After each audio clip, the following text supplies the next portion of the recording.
ചായ.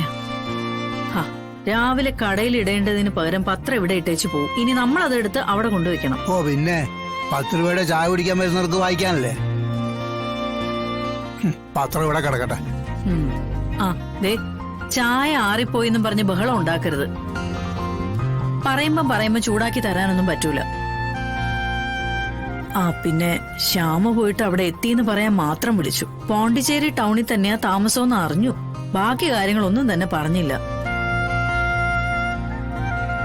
ആ പിന്നെ പപ്പിമോളെ കുറിച്ച് തിരക്കി. അത് തന്നെ ഭാഗ്യം. അത് പിന്നെ അങ്ങനെയാ.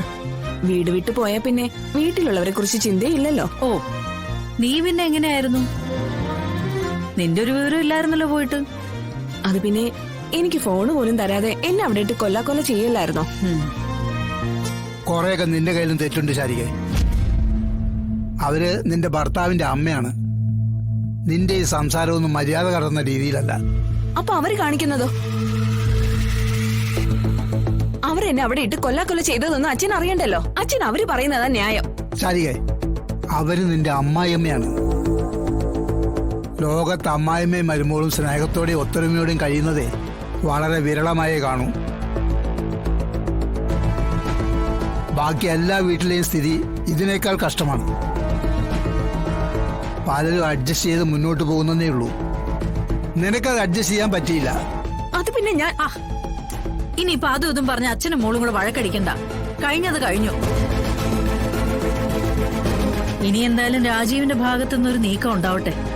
എന്നിട്ട് നമുക്ക് നിന്റെ കാര്യത്തിലൊരു തീരുമാനം ഉണ്ടാക്കാം. അങ്ങനെയല്ലേ നമ്മളിപ്പോ പറഞ്ഞു വെച്ചിരിക്കുന്നത്. അതുകൊണ്ട് അക്കാര്യത്തിൽ ഇനി ഒരു സംസാരം വേണ്ട. പറയുമ്പോ എല്ലാം പറയണമല്ലോ. ആ നൂർജഹാനെ എന്തിനാ ഇത്രയും ദിവസം ഇവിടെ പിടിച്ചു നിർത്തിയത്? അവളെ എനിക്ക് അന്യൊന്നുമല്ല, എന്റെ മകന്റെ ഭാര്യ. അത് മാത്രമൊന്നുമല്ല, നൂർജഹാൻ അറിയാവുന്ന എന്തോ ഒരു രഹസ്യം അച്ഛനും അമ്മയ്ക്കും അറിയാം. എന്താ രഹസ്യം? രഹസ്യോ? എന്ത് രഹസ്യം? ഞാൻ അവളുടെ സംസാരത്തിൽ നിന്ന് മനസ്സിലാക്കിയതാ.